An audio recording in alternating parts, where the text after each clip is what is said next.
amigos, una vez más en nuestro segmento Imagen y Café. Bienvenidos a este podcast, video podcast que nos pueden encontrar desde Spotify, en YouTube y ahora en TikTok también para que nos puedan seguir. Y quiero contarles que en este caso pues contamos con la presencia de un gran amigo y una excelente persona. Pues vamos a tener invitado especial, ¿verdad, Douglas? Así es, estamos muy emocionados porque vamos a aprender un poco más acerca del mundo del vino, ¿correcto?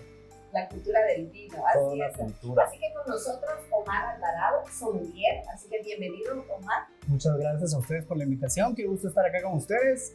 Y pues nada, aprender, a contar un poquito acerca de las experiencias, que la gente aprenda un poquito acerca del mundo del vino.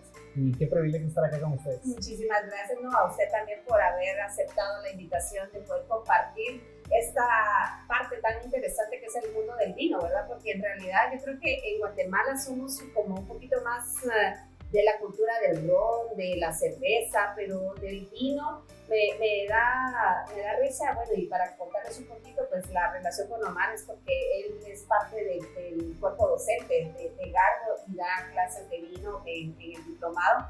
Y lo interesante es que muchas veces vamos a un restaurante y no sé si les ha pasado, pero la gente llega y así como toda propia, ¿verdad? Y les enseñan los vinos y, sí, dicen, muchas veces se basan en el precio o el origen, ¿verdad? Pero en realidad hace falta conocer mucho sobre lo que es la cultura del vino, ¿no es así, Omar? Es correcto, sí. Afortunadamente en el país hay cada vez más plataformas como la de Garbo, ya hay más escuelas de vino, ya hay más eventos, la gente se está informando más, hay muchos más países, hay muchas más opciones en vino y creo que la cultura no es la misma de hace 5 años, no es la misma de hace 10 años.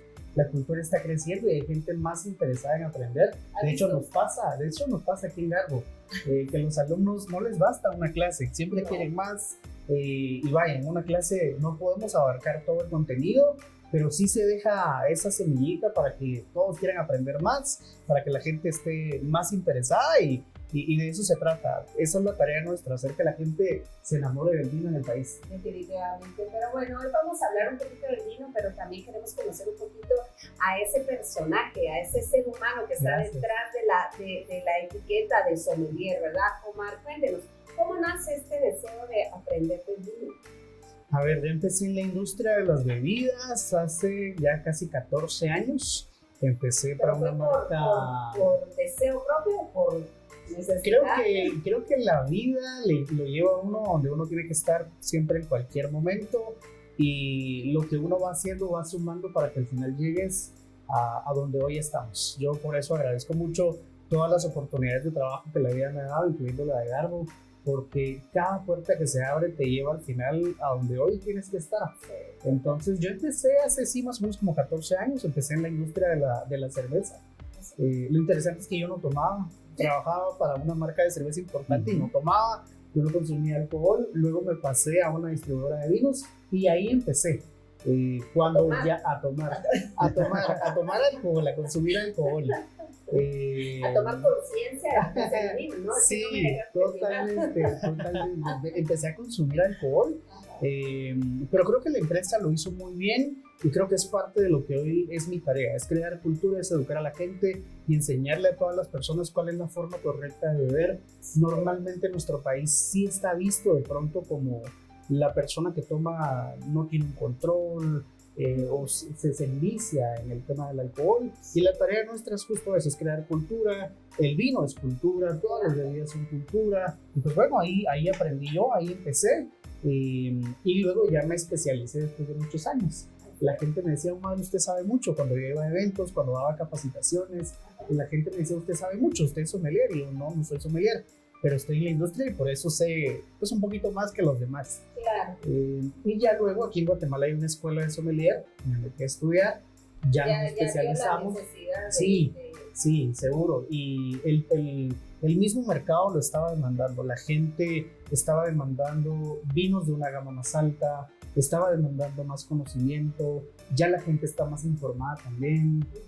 Y afortunadamente otras plataformas de otros países han logrado entrar al país y también están creando, están certificando a la gente que está interesada en aprender más. Qué bueno, entonces, qué bueno. Sí, bueno, un sommelier en sí, ¿qué es lo que hace? La tarea nuestra, por lo general, un sommelier lo encontramos en un restaurante, o eso debería de ser el ideal. En teoría debería. En teoría debería de ser el ideal. Cada restaurante que venda vinos debería Debería tener un sommelier. Ya la mayoría de restaurantes de una gama un poco más alta está haciendo ese esfuerzo y está encaminada a que tienen un sommelier por cada sucursal. ¿Cuál es la tarea del sommelier? Básicamente se encarga de todo el proceso de los vinos, el tema de asesorar la carta de vinos, ver inventarios de vinos, por supuesto ponerse de acuerdo con el chef para ver qué vinos maridan con qué platos, y a la hora de que el comensal llegue al restaurante, darte la bienvenida, y pues bueno, preguntarte, oye Douglas, hoy de qué tienes ganas, hoy qué vas a comer. Ya si Douglas me dice, ¿sabes qué? Yo quiero pollo, o hoy quiero una ensalada, o tengo ganas de un mar y tierra, pues ya la tarea nuestra es, bueno, ¿sabes qué? Tengo estos vinos de estos países, tengo estas cepas, y que la experiencia sea mucho más amigable. Esa es la tarea nuestra. Es como un facilitador, porque Totalmente. muchas veces yo como comensal puede que no tenga mucho conocimiento y a veces a uno por pena le dice, sí, ese es. Para, pues, lo divertido es que vienen y destapan el vino, lo quieren catar. Sí, dice, y de repente ni saben, ¿verdad? Sí. Que lo que tienen que evaluar o cuáles son las características, cómo catar un vino, ¿verdad? Porque al final, Totalmente. pues, es toda una ciencia. Totalmente. Alguien una vez me dijo, Omar, un sommelier al final es como un sastre, porque tiene que buscar el vino que mejor te queda a la medida. Y pues vaya, yo no voy a ofrecerte, Douglas, un vino tinto con mucho cuerpo si no estás consumiendo alcohol, por ejemplo, o si tu preferencia es por cerveza o es por la coctelería. Llevarte un vino muy complejo no lo vas a entender, pero tampoco le podría ofrecer a alguien que ya tiene mucha experiencia un vino con poco cuerpo, con características no tan complejas, es correcto, mucho más ligero. Entonces creo que esa comparación era un poquito atinada de encontrar el vino ideal para el cliente ideal. Sí, esa es la tarea. Algo que hemos visto, que también lo hablamos en el podcast anterior, es que somos una sociedad de consumo de lo extranjero, ¿verdad? Todo lo que viene de afuera es así como sensacionalista para uno. ¿Qué hace que nosotros como región, como país especialmente, no pues, tuviéramos esa cultura de vino? ¿Será el hecho de que acá no es una tierra que produzca vinos? Porque en realidad las características tienen que ver mucho, ¿verdad? La tierra, el clima. Totalmente. A ver, nosotros como lo vemos ya como profesionales de la rama del vino, es que somos un país que no produce vino, pero hacemos buen café, hacemos buen ron. Claro. Y normalmente los países que son productores de café no hacen vino. ¿Sí? Y los países que son productores de vino no producen café, no sé si lo habían pensado. No, pero no estoy aprendiendo muchas cosas. Entonces tiene mucho que ver el tema del clima, la latitud en la que esté el país productor, y aunque Guatemala tiene climas, una geografía envidiable, no tenemos las características para producir un buen vino. Sí, eso sí lo he visto, porque cuando justo dan la clase, ¿verdad? Vemos como el mapamundi y los bloques y por eso es que hay países que pues, son expertos y que son los que producen la mayoría de vinos, como en Sudamérica, ¿verdad? Que se encuentra... Sí, digamos en todo lo que es el Nuevo Mundo, Estados Unidos está haciendo vinos espectaculares, pero ojo, cuando ustedes ven Estados Unidos y se van a la parte de California, van a ver que comparte la misma latitud que en la Borgoña en Francia. Entonces no es casualidad que los dos países hagan un buen Cabernet Sauvignon, que es una uva que necesita un clima específico para poderse desarrollar y darnos lo mejor en esa uva específicamente. Y hay combinaciones de uvas también. Sí, por supuesto. Pero esto es todo un mundo, ¿verdad? Aquí podríamos pasar todo un día y con cualquier Es una pequeña introducción, porque vamos a salir con más preguntas que respuestas, pero eso se trata también. Totalmente. ¿Qué les parece si probamos el vinito que tenemos hoy? Porque lo tenemos, pero no lo hemos probado. No, por supuesto, pero cuéntenos qué es lo que hay que hacer, porque igual ya está servido. Ya está servido, sí. A ver, lo que tenemos aquí es un vino tinto joven, es decir, es un vino que no tuvo un proceso de envejecimiento en madera. Normalmente cuando nos sirven el vino, mucha gente en el proceso de estar aprendiendo le sirven la copa y no saben qué hacer con la copa, o no nos han enseñado qué se hace, O agarran acá o toman la copa de esta forma, y esto no se hace, ¿verdad? Entonces, sí, la copa tiene una estructura definida que es el tallo, la base del tallo, el cáliz y la corona, que es básicamente donde ponemos los labios, y la copa deberíamos de tomarla de esta forma o por el tallo. ¿Por qué no hacerlo así? Tienen más estabilidad, ¿verdad? Correcto. Ahora los que son más elegantes, entonces que ya obviamente ya tienen como más dominio. práctica, más dominio, Sí. se les da vuelta, ¿verdad? O como decimos el buen chapín, es maña. Bueno, yo, mala costumbre o buena costumbre, pero yo la tomo. Ya, Bueno, sí, pero es que también cuántas como copas. acción no intencionada. Sí, ajá. Sí, ya Manejar la es bicicleta, ya se sube. un poquito en automático. Entonces, pues vaya, estas son las partes de la copa, muy sencillamente. ¿Y por qué no deberíamos de tomarla de esta forma? Porque sí, todos los vinos tienen una temperatura ideal de servicio y de consumo. Y así como este vino, que es un tinto joven, se sirve más o menos entre 14 y 16 grados. Si yo coloco mi mano acá, la palma de la mano va a calentar el vino. ¿Y qué es lo que pasa si el vino se calienta? Se vuelve más agresivo, se comporta más alcohólico, todas las aristas de sabores, de aromas, se van a transformar de forma negativa. Entonces, por eso es que no lo hacemos. Y yo siempre digo, los taninos, el alcohol, todo lo que eventualmente no queremos que se pronuncie de una forma tan exagerada. Y yo siempre digo que la gente tiene cruzados los conceptos, porque hay productos como el whisky, como el coñac, que sí se beben y las copas se toman de esta forma. Pero ojo que si has visto últimamente una copa de coñac o una copa de whisky, son copas de tallo corto. Y eso es dado cuenta, porque son ahora copas, viene, por ejemplo, Esa es la característica, ¿verdad?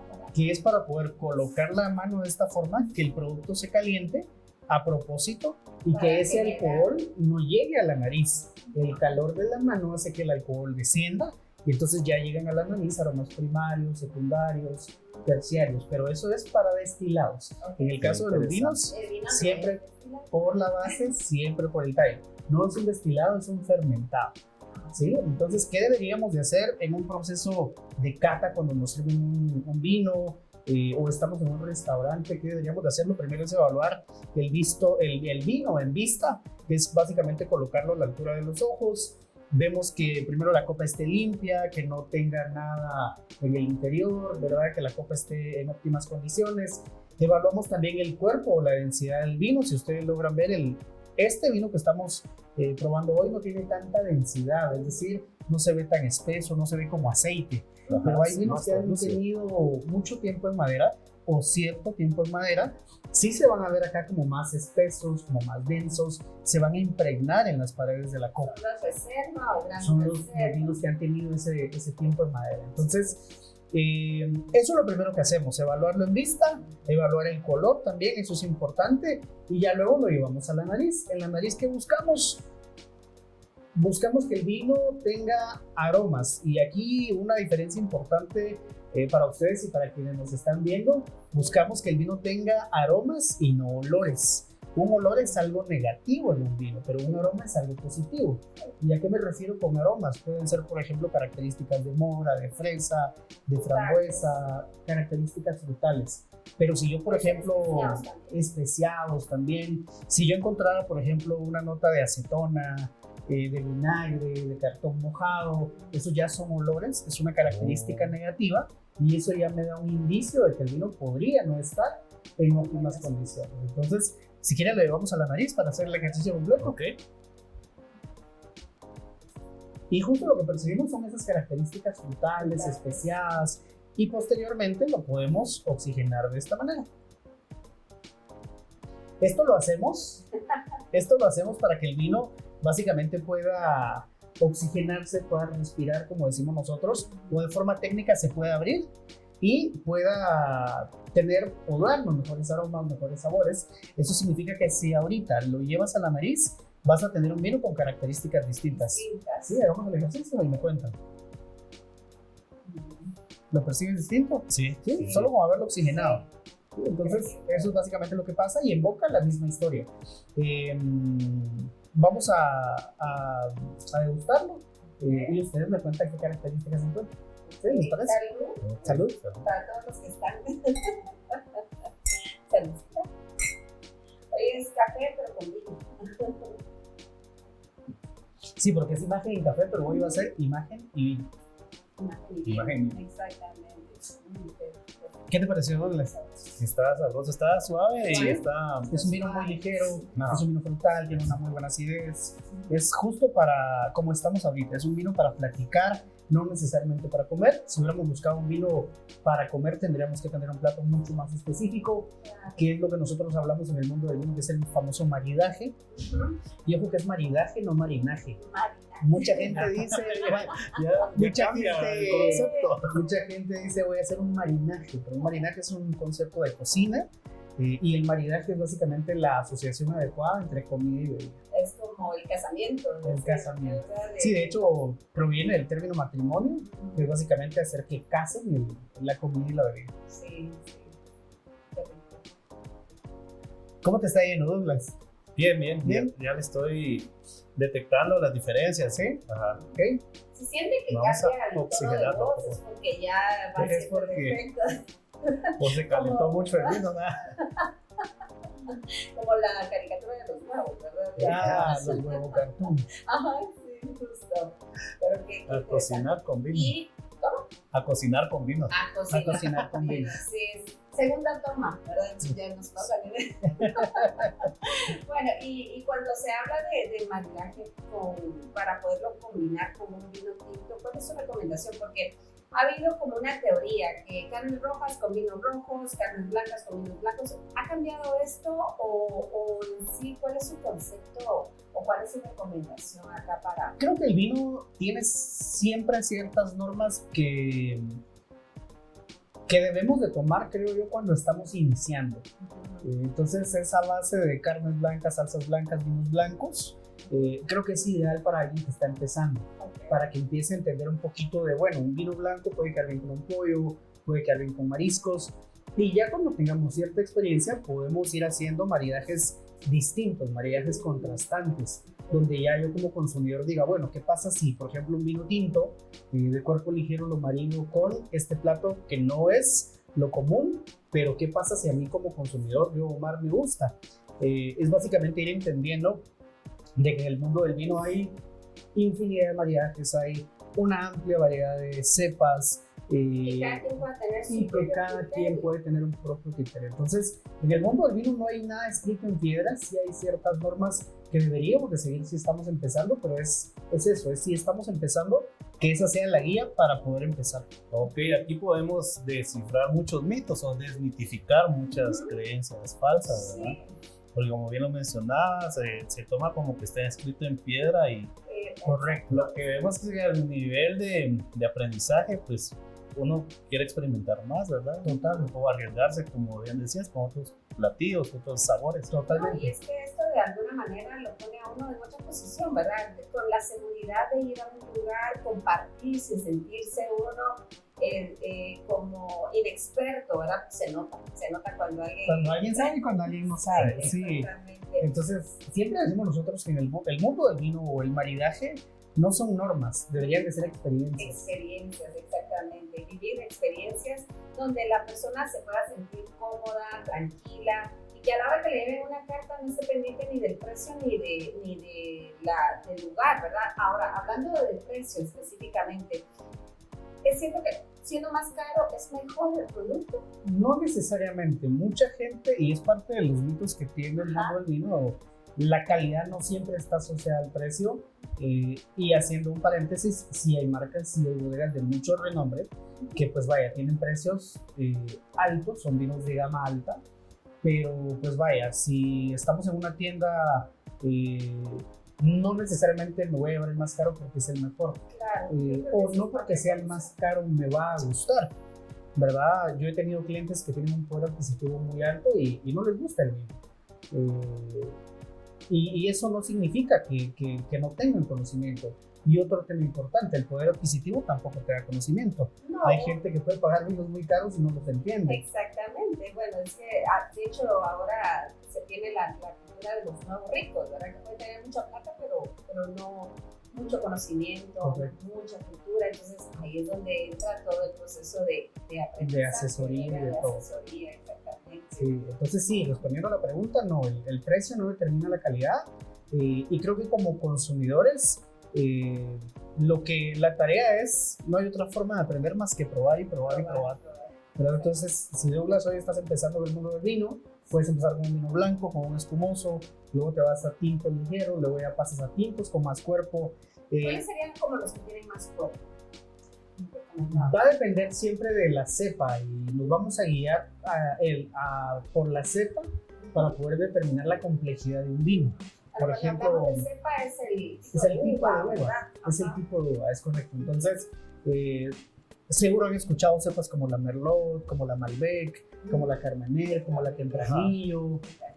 Todas estas cepas, siempre digo yo, tienen una escala de complejidad, una escala de potencia.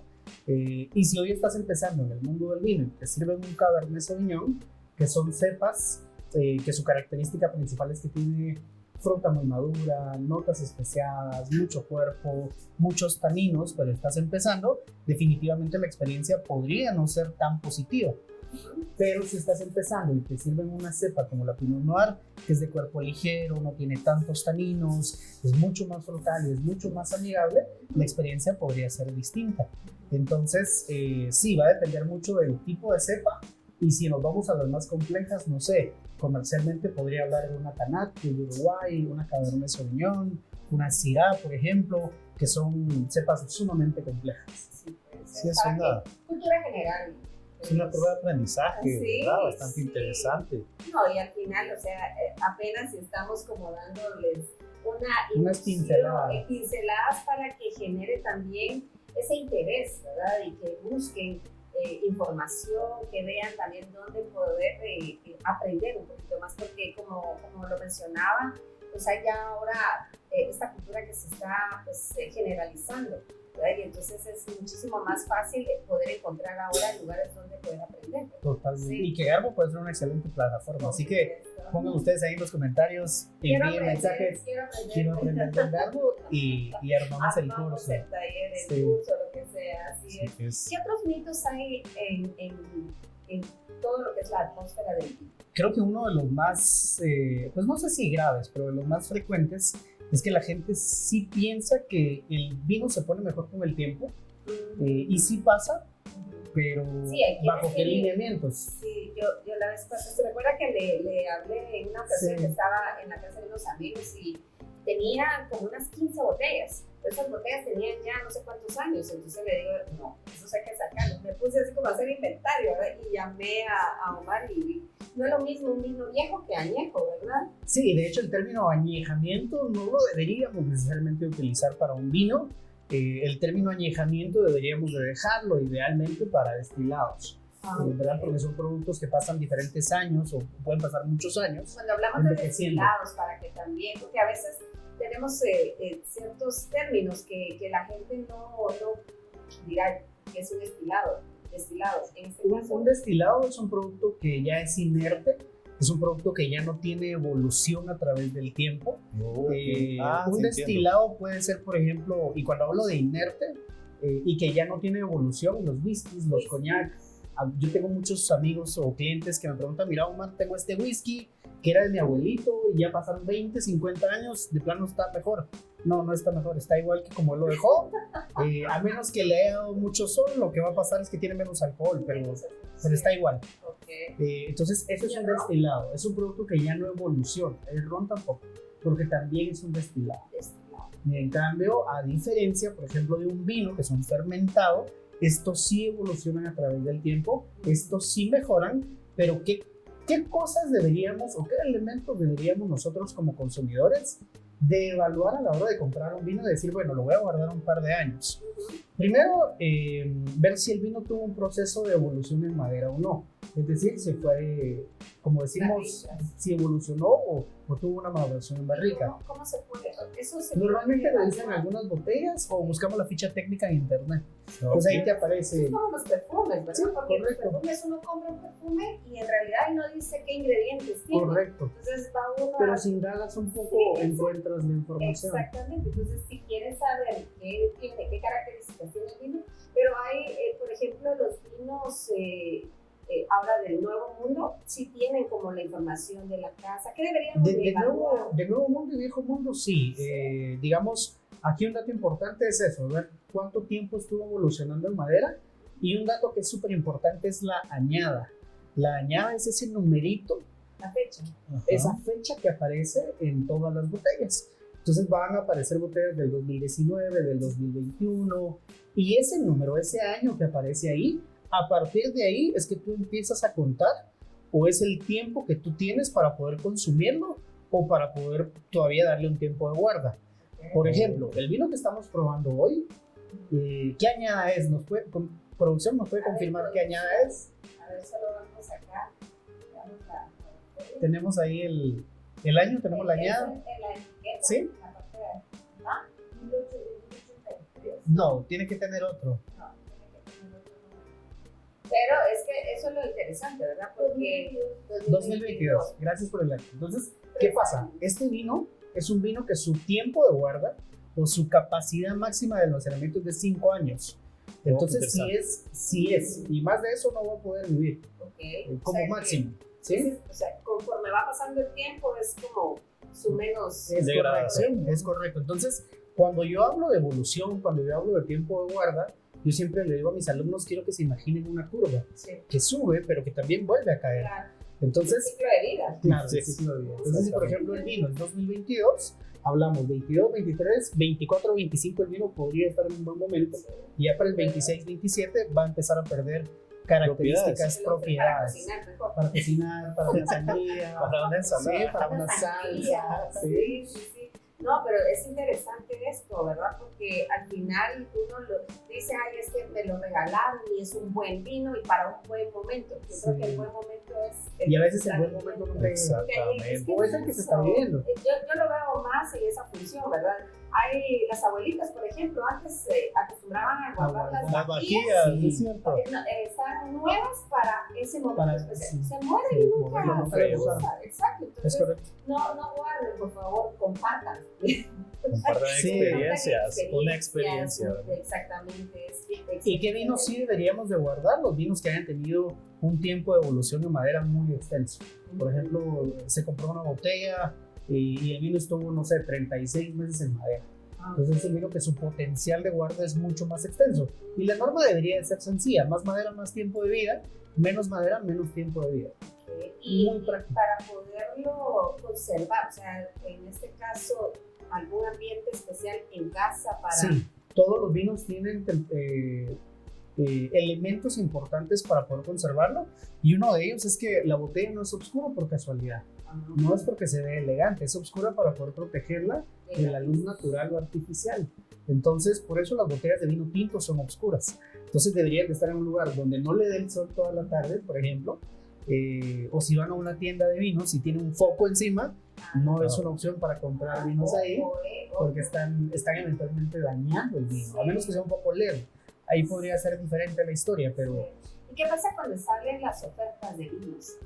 Porque hay que tener cuidado con las añadas, Sí, porque sí, fíjense las fechas, porque si ven Es el precio, dice, ay, este está a buen precio, ¿verdad? Sí. Pero pero puede ser que la añada ya esté justo en la curva de posición final, donde el vino ya esté perdiendo esas características. Y por supuesto hay tiendas que sí ponen muy buenas promociones, pero siempre hay que estar atento al tema de las añadas. ahí nos manda mensajito cuando vean. Ahí me escriben ustedes, mira Juan, quiero comprar este vino, Sí. ¿es una buena opción? Todavía no es una buena opción. ¿Sí? Ok. Bueno, y cuéntenos entonces en cuanto al almacenamiento, ¿qué recomendaciones le podría dar a los que ya consumen vino? Porque, por ejemplo, una botella, hay quienes dicen, bueno, destapo una botella hasta terminarme, la verdad, porque ¿cuánto tiempo de vida tendría una botella ya abierta? Esta es una pregunta súper frecuente, y es: ¿qué hago con una botella de vino que destapé hoy en el almuerzo? Ajá. Me tomé una copa, pero no me la terminé. ¿Qué debería de hacer y qué no debería de hacer? Hay dos pasos importantes que deberíamos de controlar. Uno de ellos es la oxigenación, y el número 2 es el tema de la temperatura. Yo siempre digo que el oxígeno es el mejor amigo del vino. Cuando está en la copa, lo oxigenamos, el vino se comporta de forma positiva y nos da sus mejores características. Pero es el peor enemigo del vino cuando está en la botella. ¿Y qué deberíamos de hacer si tenemos una botella que abrimos hoy y no nos terminamos? hay unos tapones especiales, unas bombitas de extracción de oxígeno para poder extraer el oxígeno que quedó dentro de la botella. Ese es el paso número 1 para conservar un vino que abrimos y no lo terminamos. ¿Qué tan accesibles son este tipo de...? Ya las venden en la mayoría de tiendas de vino. Sí, y en cuanto al costo, porque... No deberían de exceder los 250 quetzales. O sea, que alguien que pueda... Sí, Bueno, alguien que es consumidor vale la pena sí, para que pueda conservar el vino de forma positiva. Y paso número 2, el tema de la temperatura. El calor acelera la evolución del vino. Esto significa que si destapaste la botella y la dejaste cerca de tu cocina todo el mediodía, se va a acelerar la evolución. Significa que en cuestión de un día, 2 días, el vino ya va a perder todas sus características. Pero lo que podemos hacer es ponerlo en un lugar que tenga baja temperatura, no necesariamente tan frío, pero puede ser la refri de la casa, en la parte baja, que es donde menos frío llega normalmente. Y con esos 2 pasos que hagas, vas a poder lograr que el vino por lo menos alcance de 5 a 6 como máximo días más de vida. Una semanita, Una así semana. abierto y Correcto. después Buenísimo. Si ya te pasaste una semana, una sangría, una salsa y ya. Bueno, una sangría de hecho es muy fácil de poderla De poder hacer, sí. ¿verdad? Y es como refrescar. En una ocasión, ¿qué pasa cuando la gente combina el vino? Tuve un compañero cuando trabajaba que le gustaba tomar el vino con Coca-Cola. Es un cóctel, si yo no estoy equivocado, se llama Calimocho. Ahí déjenos en los comentarios si sí se llama así o no. O sea, Creo que se llama Calimocho. válido. Creo que es del Salvador. El famoso cóctel de vino con Coca-Cola. Yo siempre digo que si es tu botella, tú te la tomas como a ti te gusta. No es lo ideal. Hay vinos para mezclar y hay vinos para disfrutar. Okay. ¿Cuáles serían como esos vinos para mezclar? Para mezclar, no sé, hay vinos ya pues de... Pues que ya estén abiertos después de... Sí, pueden Después ser de los que 5 ya días, abriste y que no te terminaste. O también hay en el supermercado ahora vinos que le llamamos vinos de entrada, que no necesariamente tienen un precio tan excesivo y que puedes utilizarlo para coctelería. Esos vinos que vienen en caja. Son una excelente opción. La gente, bueno, depende, porque hay unos que vienen directamente de la caja, Sí. que parecen un litro de leche, Sí. y hay otros que se llaman bag in box. Es una bolsa dentro de una caja. El que es bag in box, la bolsa dentro de la caja, este es un vino que está diseñado para que pueda estar hasta 3 meses una vez que lo abriste. Pero las condiciones Está a las que diseñado se- para eso. Y se ha desarrollado la tecnología y es una muy buena opción si, por ejemplo, te gusta tomar vino todos los días, pero no quieres abrir una botella todos los días. El precio Se puede es mucho más guardar. accesible. Y creo que la capacidad máxima es como de 3 litros. Entonces está súper bien. Pero ahora el que viene directamente de la cajita Sí, como que es leche. es más para cocina, ok. es más para otro tipo de cosas, una jalea, por ejemplo. Ok, perfecto. Después de saberlo, ¿verdad? Porque hay quienes... Pero si te gusta, también está bien. Es válido. Es válido. Vemos que dentro del vino, pues, como es una cultura, hay muchas herramientas también que se deben de tener en cuenta, ¿verdad? A la hora de qué debería de tener yo. Por ejemplo, lo que mencionabas de ese aparatito para sacar el oxígeno, también está el sacacorchos, ¿verdad? El sacacorchos es indispensable. Uno tiene que cargar un sacacorchos siempre por si se le atraviesa una botella ahí. Pues sí. En el carro siempre. Siempre un acorchador. Ese es el infaltable.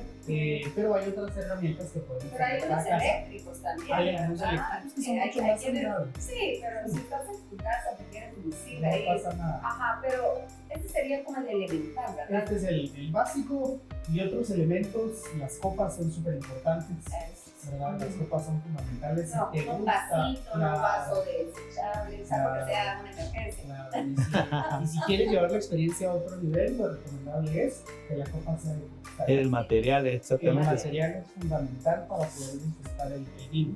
Y en, Sí, porque vemos que hay diferencias entre una copa de vino tinto y una de vino blanco. Correcto, hay diferencias, incluso hay restaurantes que, no debería decirlo, pero lo voy a decir, hay restaurantes que incluso sirven vino en copas de agua.